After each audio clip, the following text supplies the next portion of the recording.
अस्सलामुअलैकुम। Welcome to S Info Academy. आज की इस वीडियो में हम जो इंटेलिजेंस ब्यूरो में जॉब्स आई हुई हैं उनके रिटन टेस्ट की तैयारी के लिए पाकिस्तान अफेयर के इम्पोर्टेंट एमसीक्यूज इस लेक्चर में डिस्कस करेंगे। तो आप लोगों ने वीडियो को एंड तक लाजमी देखना है और इसे अपने दोस्तों के साथ भी शेयर करना है ताकि उनका भी इससे फ़ायदा हो सके। तो इसके अलावा अगर आप हमारे चैनल पर न्यू हैं और आपने अभी तक हमारे चैनल को सब्सक्राइब नहीं किया तो आपने सब्सक्राइब के बटन पर क्लिक करके हमारे चैनल को सब्सक्राइब कर लेना है और इसे अपने दोस्तों के साथ भी लाजमी शेयर करना है। उसके अलावा अगर आईबी के रिलेटेड किसी को भी कोई भी इंफॉर्मेशन चाहिए हो तो ये हमारा व्हाट्सएप वाला नंबर दिया हुआ है। आप इस पर रब्ता करके हमसे इसके रिलेटेड इंफॉर्मेशन भी ले सकते हैं। तो चलते हैं आज के हमारे लेक्चर की तरफ। तो आज का जो हमारा लेक्चर है वो पाकिस्तान अफेयर के रिलेटेड जो पेपर में इम्पोर्टेंट क्वेश्चन आते हैं यानी कि पाकिस्तान बनने के बाद जो क्वेश्चन उसके रिलेटेड पेपर में आते हैं वो हम आज की इस वीडियो में डिस्कस करेंगे। तो आप लोगों ने वीडियो को एंड तक लाजमी देखना है और इन क्वेश्चन को अच्छे तरीके से आप लोगों ने पढ़ना है और याद करना है। तो इंशाल्लाह आपको इससे बहुत ज़्यादा फ़ायदा होगा। तो आज की वीडियो का जो हमारा पहला क्वेश्चन है वो क्वेश्चन है पाकिस्तान का पहला जो गवर्नर जनरल कौन था। तो पाकिस्तान का पहला गवर्नर जनरल कायद आज़म मोहम्मद अली जिन्ना साहब थे। तो पाकिस्तान के जो टोटल गवर्नर जनरल थे वो चार थे। पहले कायद आज़म मोहम्मद अली जिन्ना साहब थे, दूसरे हमारे ख्वाजा नाज़मुद्दीन साहब थे और तीसरे हमारे जो हैं वो ग़ुलाम मोहम्मद साहब थे और चौथे हमारे जो हैं सिकंदर मिर्ज़ा साहब हैं। ये चार आपके गवर्नर जनरल है और टोटली ये पाकिस्तान की हिस्ट्री के ये चारों के चारों गवर्नर जनरल हैं। इसके बाद ये जो ओहदा है ये ख़त्म करके उन्होंने प्रेसिडेंट का ओहदा इसके बाद स्टार्ट किया था। तो अगर आप लोगों से ये भी पूछा जाए कि पाकिस्तान का पहला प्रेसिडेंट कौन था तो वो हमारे सिकंदर मिर्ज़ा साहब थे। ये पाकिस्तान के पहले प्रेसिडेंट थे और ये लास्ट गवर्नर जनरल भी हैं और पहले प्रेसिडेंट भी हैं। तो ये भी आप लोगों ने इसको याद रखना है। उसके बाद हमारा क्वेश्चन नंबर 2 है, पाकिस्तान का पहला वज़ीर आज़म कौन था?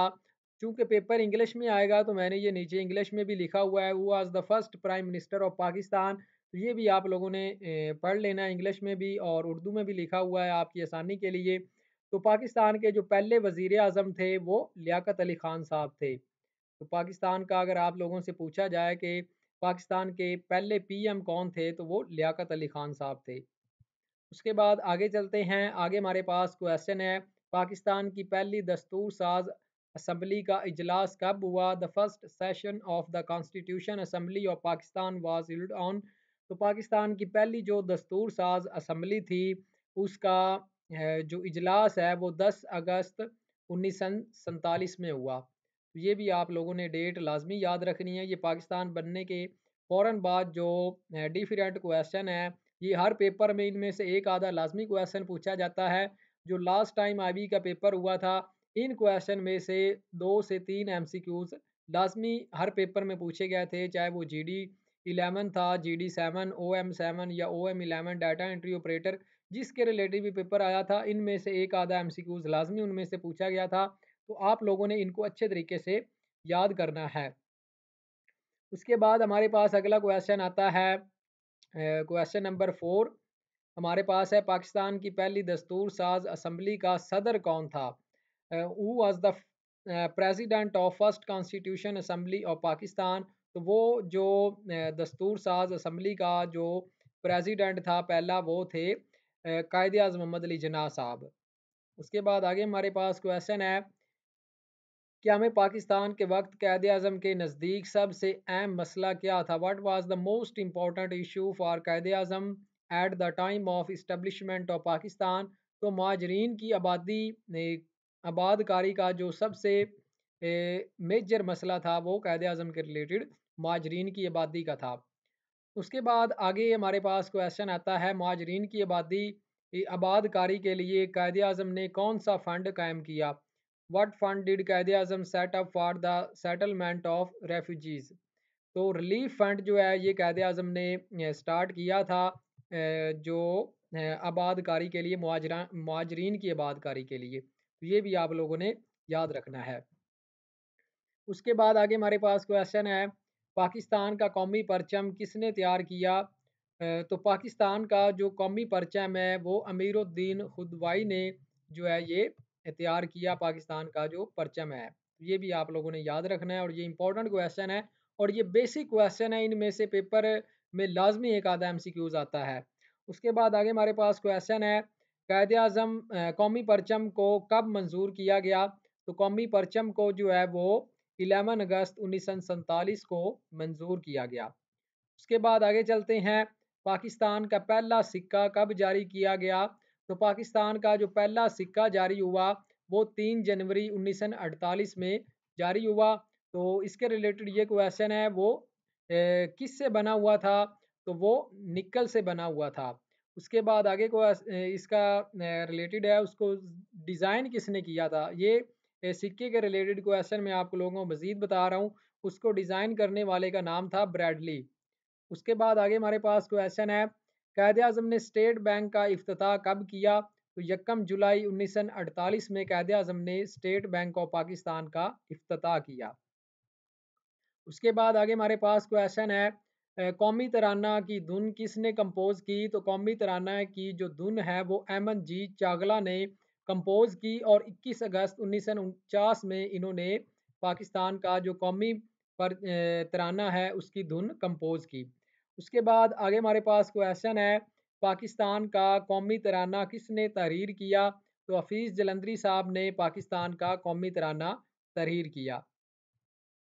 उसके बाद आगे कौमी तराने के रिलेटेड इंपॉर्टेंट क्वेश्चन जो एग्जामिनर पूछ सकता है आप लोगों से, वो मैं आप लोगों को बता देता हूँ। तो जो हमारा नेशनल कौमी तराना है वो अडॉप्ट कब किया गया? वो अगस्त 1954 में जो है वो अडॉप्ट किया गया। उसके बाद इसकी ड्यूरेशन पूछी जाती है, तो वो 80 सेकंड इसकी ड्यूरेशन है। उसके बाद इसमें जो वर्ड्स हैं वो 49 इसमें वर्ड हैं और ये पर्शियन लैंग्वेज में लिखा गया है। इसमें सिर्फ हे की उर्दू का जो वर्ड यूज़ किया गया है वो का यूज़ किया गया है। ये भी इम्पोर्टेंट क्वेश्चन है जो कौमी तराने के रिलेटेड पूछे जाते हैं। उसके बाद आगे हमारे पास क्वेश्चन है, पाकिस्तान का मियारी वक्त किसने तजवीज़ किया? तो पाकिस्तान का जो मियारी वक्त है वो प्रोफेसर मोहम्मद अनवर साहब ने तजवीज़ किया और कब तजवीज़ किया इसकी जो है वो डेट भी लिखी हुई है। तो 1951 में इन्होंने इसका जो है वो मियारी टाइम जो है वो तजवीज़ किया। उसके बाद सेंसिस जो मरदमशुमारी पाकिस्तान में हुई है वो मैंने लिखी हुई है। तो पाकिस्तान में पहली जो मरदमशुमारी हुई थी वो 1951 में हुई थी। दूसरी जो है वो 1961 में, तीसरी 1962 में 72 में सॉरी, ये आगे सारी तरतीब के साथ लिखी हुई हैं। तो जो रिसेंटली मरदमशुमारी हुई है वो आप लोगों को पता है कि 2023 में हुई है। उसके बाद आगे हमारे पास क्वेश्चन है, पाकिस्तान अक़वाम मुत्तहिदा का मेंबर कब बना? तो पाकिस्तान जो है वो यूनाइटेड नेशन का मेंबर 30 सितंबर 1947 में बना। तो ये भी एक इम्पॉर्टेंट क्वेश्चन है। उसके बाद आगे चलते हैं, करारदार मकासद कब मंजूर हुई? तो करारदार मकासद जो है वो 12 मार्च 1949 में मंजूर हुई। तो ये भी इम्पोर्टेंट क्वेश्चन है। उसके बाद आगे हमारे पास क्वेश्चन है, करारदार मकासद में किसको आइन की नज़रियाती असासा करार दिया गया? तो इस्लाम को जो है वो आइन का नज़रियाती असासा करार दिया गया। उसके बाद आगे हमारे पास क्वेश्चन है, पाकिस्तान का मुकन्ना किस पर मुश्तमिल है? तो कौमी असम्बली और सेनेट पर जो है वो पाकिस्तान का मुकन्ना जो है वो मुश्तमिल है। उसके बाद आगे हमारे पास क्वेश्चन है, गवर्नर जनरल गुलाम मोहम्मद ने पहली दस्तूर साज असम्बली को कब बर्खास्त किया? तो 1954 में जो है वो हमारे जो गवर्नर जनरल गुलाम मोहम्मद साहब थे, इन्होंने दस्तूर साज असम्बली को बर्खास्त किया।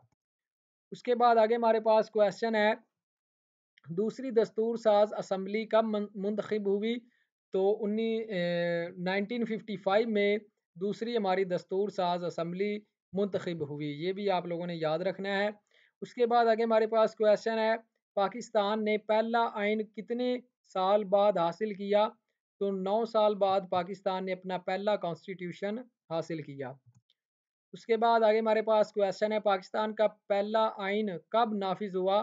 तो 23 मार्च 1956 में पाकिस्तान का पहला आइन जो है वो नाफिज हुआ। और ये बर्खास्त कब हुआ, इसको डिसमिस कब किया गया? ये 7 अक्टूबर 1958 में इसको जो है बर्खास्त किया गया। और उसके बाद आगे हमारे पास क्वेश्चन है, पहला आइन किसने पेश किया? तो चौधरी मोहम्मद अली साहब ने पाकिस्तान का पहला आइन पेश किया। उसके बाद आगे चलते हैं, इसके कुछ साइलेंट फीचर आप लोग देख लें। जो पहले आइन थे दो, उनके साइलेंट फीचर जो है वो काफ़ी पेपरों में पूछे जाते हैं, उनके रिलेटेड क्वेश्चन तो मैं आप लोगों को बता देता हूँ कि उनमें से कौन कौन से इंपॉर्टेंट क्वेश्चन पूछे जाते हैं। तो इसमें जो है वो आर्टिकल की तादाद पूछी जाती है। तो 234 पहले जो कॉन्स्टिट्यूशन था 1956 का, उसमें आर्टिकल थे, 13 पार्ट थे और उसके 6 शेड्यूल थे। उसमें जो है वो अल्लाह ताला को जो है वो सबसे ज़्यादा अहमियत दी गई। उसके बाद आगे हमारे पास है, इसमें जो नाम था पाकिस्तान का वो Islamic Republic of Pakistan Pakistan का नाम रखा गया। उसके बाद इसमें जो है वो यूनिकैमुलर लेजिस्लेचर जो है वो ये निज़ाम था और ये पार्लियामेंट्री सिस्टम था इसमें। उसके बाद आगे जो है वो प्रेसिडेंट जो है वो मुस्लिम होना चाहिए और उसके बाद फंडामेंटल राइट थे, इस्लामिक लॉ थे, मिनॉरिटीज़ राइट थे, उर्दू और बंगाली इसमें जो है वो पाकिस्तान की नेशनल लैंग्वेज थी। ये इसके कुछ साइलेंट फीचर हैं, ये भी आप लोगों को पता होने चाहिए। उसके बाद आगे चलते हैं, पाकिस्तान का पहला दारुल खलाफा कौन सा शहर था? तो पाकिस्तान का पहला कैपिटल जो था वो कराची सिटी था। उसके बाद 1960 में जो है वो आप लोगों का इस्लामाबाद बना। उसके बाद आगे हमारे पास है, इस्लामाबाद को पाकिस्तान का दारुल खलाफा कब बनाया गया? तो 1960 में जो है वो इस्लामाबाद पाकिस्तान का कैपिटल सिटी बना। उसके बाद आगे हमारे पास क्वेश्चन है, मुल्क ऑफ मुल्क में पहला मार्शल लॉ कब लगा? तो मुल्क में जो पहला मार्शल लॉ लगा वो 7 अक्टूबर 1958 में पहला जो है वो मार्शल लॉ लगा। उसके बाद पहला मार्शल लॉ किसने लगाया? वो सिकंदर मिर्ज़ा साहब ने पहला मार्शल लॉ लगाया। उसके बाद आगे है, सदर अयूब खान ने मुल्क में दूसरी आइन कब नाफिज किया? तो दूसरा आइन जो है वो 8 जून 1962 में नाफज किया गया पाकिस्तान में। उसके बाद 1962 का आइन किसने मनसूख किया? तो जनरल याह्या खान ने 1962 का आइन मनसूख किया 26 मार्च 1969 में। उसके बाद आगे चलते हैं, 1962 के आइन के जो है वो कुछ साइलेंट फीचर देख लेते हैं। इसमें जो आर्टिकल की तादाद है वो 250 है और इसके 12 पार्ट हैं और जो है वो 3 इसके शेड्यूल थे। सोवराइटी जो है वो अल्लाह ताला को दी गई, रिटर्न फॉर्म में था, बीडी सिस्टम था इसमें। उसके बाद जो है वो प्रेसिडेंशियल फॉर्म ऑफ गवर्नमेंट थी, यूनिकैमुलर था, लेजिस्लेचर था। उसके बाद फंडामेंटल राइट थे, इस्लामिक लॉ थे, रूल ऑफ जुडिशरी था। उसके बाद इसमें भी जो है वो पाकिस्तान की नेशनल लैंग्वेज थी वो बंगाली और उर्दू थी। अ, उसके बाद आगे हमारे पास क्वेश्चन है, 2 जून 1965 के सदारती इंतखाबात में अयूब खान का मुकाबला किसने किया? तो मादरे मिल्लत फ़ातिमा जिन्नाह ने अयूब खान का मुकाबला किया। सदर मोहम्मद अयूब खान ने सदारत से कब इस्तीफ़ा दिया? तो 25 मार्च 1969 में इन्होंने सदारत से इस्तीफ़ा दिया। उसके बाद आगे हमारे पास क्वेश्चन है, पाकिस्तान और भारत के दरमियान 1965 की जंग कितने दिन तक जारी रही? तो 17 दिन तक ये जंग जो है वो पाकिस्तान और इंडिया के दरमियान जारी रही। और इसको पाकिस्तान इंडो पाकिस्तानी वार फर्स्ट जो इंडिया और पाकिस्तान के दरमियान जंग लड़ी गई थी वो 1947 तो 1948 थी। ये पाकिस्तान की फर्स्ट जंग थी इंडिया के साथ। उसके बाद आगे है, मुआहदा ताशकंद सदर अयूब खान और भारत के कौन से वज़ीर आज़म के दरमियान हुआ? तो लाल बहादुर शास्त्री उस टाइम इंडिया के प्रेसिडेंट थे, तो इनके दरमियान ये मुआहदा तय हुआ और ये कब हुआ? 10 जून 1966 में ये मुआहदा तय हुआ, मुआहदा ताशकंद। ये इंपॉर्टेंट क्वेश्चन है। उसके बाद आगे हमारे पास क्वेश्चन है, जनरल मोहम्मद याह्या खान ने कब मार्शल लॉ नाफज किया? तो 26 मार्च 1969 में इन्होंने जो है वो दूसरा मार्शल लॉ इन्फोर्स किया। उसके बाद आगे है जनरल याह्या खान ने लीगल फ्रेम और वर्क ऑर्डर कब जारी किया? तो इन्होंने जो है वो 1970 में ये LFO जो लीगल फ्रेम वर्क ऑर्डर जारी किया। उसके बाद आगे हमारे पास क्वेश्चन है लीगल फ्रेम ऑर्डर के तहत कब इंतखाबात हुए? तो दिसंबर 1970 में इसके तहत जो है वो इंतखाबात हुए। तो ये इसकी थोड़ी सी डिटेल लिखी हुई है, ये भी आप लोगों ने पढ़ लेनी है खुद ही। उसके बाद है सकूत ढाका कब हुआ और बांग्लादेश वजूद में आया? जो सकूत ढाका है वो 16 दिसंबर 1971 में हुआ। ये भी इम्पोर्टेंट क्वेश्चन है और ये बांग्लादेश जो है वो 16 दिसंबर 1971 में वजूद में आया था। ये इसके वजूद में आने की डेट है। इसको ढाका फॉल कहते हैं। उसके बाद आगे है शिमला मुआहदा कब हुआ? तो शिमला मुआहदा 2 जुलाई 1972 में हुआ और ये किन के दरमियान हुआ? ये पाकिस्तानी सदर जुल्फ़िकार अली भुट्टो और भारतीय वज़ीर आज़म इंदिरा गांधी के दरमियान शिमला एग्रीमेंट हुआ। उसके बाद आगे है फरवरी 1974 में इस्लामी सरबराही कॉन्फ्रेंस कहाँ हुई? तो वो लाहौर में हुई। ये OIC की इस्लामिक ऑर्गेनाइजेशन थी। उनकी जो सरबराही कॉन्फ्रेंस थी वो लाहौर में हुई 1974 में। उसके बाद आगे हमारे पास क्वेश्चन है पाकिस्तान का तीसरा आइन कब मंजूर हुआ? तो 10 अप्रैल 1973 में पाकिस्तान का तीसरा आइन मंजूर हुआ। तो इसके जो फर्स्ट अमेंडमेंट थी इसमें वो 1974 में हुई। सेकंड हुई 1974 में, ये हुई 7 सितंबर को। कादियानी डिक्लेयर नॉन मुस्लिम इसमें, और टोटल इसमें अमेंडमेंट अब तक जो हो चुकी हैं वो 26 हो चुकी हैं। उसके बाद आगे है पाकिस्तान का तीसरा आइन कब नाफिज हुआ? तो ये जो मुकम्मल तौर पर नाफिज हुआ ये 14 अगस्त 1973 में नाफिज हुआ। उसके बाद इसके कुछ साइलेंट फीचर हैं, ये आप लोगों ने पढ़ लेने हैं। इसमें जो आर्टिकल हैं वो 280 हैं और 7 शेड्यूल हैं। इसमें रिटन फॉर्म में है, कंट्री नेम इसमें पार्लियामेंट्री फॉर्म ऑफ गवर्नमेंट है, बी कैमलर इसमें लेजिस्लेचर है, फेडरल सिस्टम है, PM and president must be Muslim है, स्टेट रिलीजन इस्लाम है, फंडामेंटल राइट हैं, अमेंडमेंट्स प्रोसेस हैं, इंडिपेंडेंट जुडिशरी है। ये सारे इसके साइलेंट फीचर हैं, ये आप लोगों ने पढ़ लेने हैं। उसके बाद आगे हमारे पास क्वेश्चन है पाकिस्तान में दूसरे आम इंतखाबात कब हुए? तो 7 मार्च 1977 में दूसरे आम इंतखाबात पाकिस्तान में हुए। उसके बाद आगे हमारे पास क्वेश्चन है दूसरे आम इंतखाबात में किस पार्टी ने अक्सरियत हासिल की? तो पाकिस्तान पीपल पार्टी ने दूसरे आम इंतखाबात में अक्सरियत हासिल की। उसके बाद आगे हमारे पास क्वेश्चन है पाकिस्तान में तीसरा मार्शल लॉ किसने लगाया? तो जनरल ज़ियाउल हक साहब ने 5 जुलाई 1970 में तीसरा मार्शल लॉ नाफज किया। उसके बाद आगे हमारे पास क्वेश्चन है जनरल मोहम्मद ज़ियाउल हक ने मुल्क से मार्शल लॉ कब उठाया? तो 30 दिसंबर 1985 में इन्होंने जो है वो मार्शल लॉ पाकिस्तान से हटा दिया और ये त्यारा हादसा 17 अगस्त 1988 में जो है वो प्लान क्रैश में ये इनका इंतकाल हो गया। उसके बाद आगे हमारे पास क्वेश्चन है जुल्फ़िकार अली भुट्टो को कब फांसी दी गई? तो 4 अप्रैल 1979 में जुल्फ़िकार अली भुट्टो साहब को जो है वो फांसी दी गई। उसके बाद आगे हमारे पास क्वेश्चन है पाकिस्तान गैर वाबस्ता तहरीक नॉन अलाइन मूवमेंट का मेंबर कब बना? तो 1979 में जो है वो पाकिस्तान नॉन अलाइन मूवमेंट का मेंबर बना।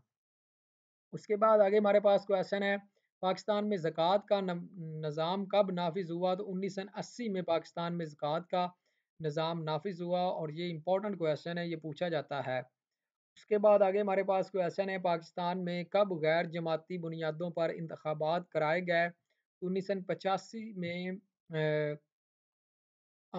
जो है वो गैर जमाती इंतखाबात पाकिस्तान में हुए। उसके बाद आगे हमारे पास क्वेश्चन है 1988 में जमाती बुनियादों पर इंतखाबात हुए और किसकी हुकूमत कायम हुई? तो पाकिस्तान पीपल पार्टी की 1988 में जो है वो हुकूमत कायम हुई और बेनज़ीर भुट्टो का ये पहला दौर था 1988 से लेकर 1990 तक। उसके बाद 90 में इंतखाबात हुए और नवाज शरीफ जो है वो पाकिस्तान का वज़ीर आज़म बना पहली बार 1990 में। तो ये था आज का हमारा लेक्चर। उम्मीद है आप लोगों को हमारा ये लेक्चर अच्छा लगा होगा। तो अगर आप लोगों को हमारा ये लेक्चर अच्छा लगा है तो आप लोगों ने हमारे चैनल को सब्सक्राइब करना है और इसे अपने दोस्तों के साथ भी शेयर करना है ताकि उनका भी इससे फ़ायदा हो सके। मिलते हैं इंशाल्लाह नेक्स्ट वीडियो में, जब तक अपना बहुत ज़्यादा ख्याल रखिए और हमें दुआओं में याद रखिए। अल्लाह हाफ़िज़।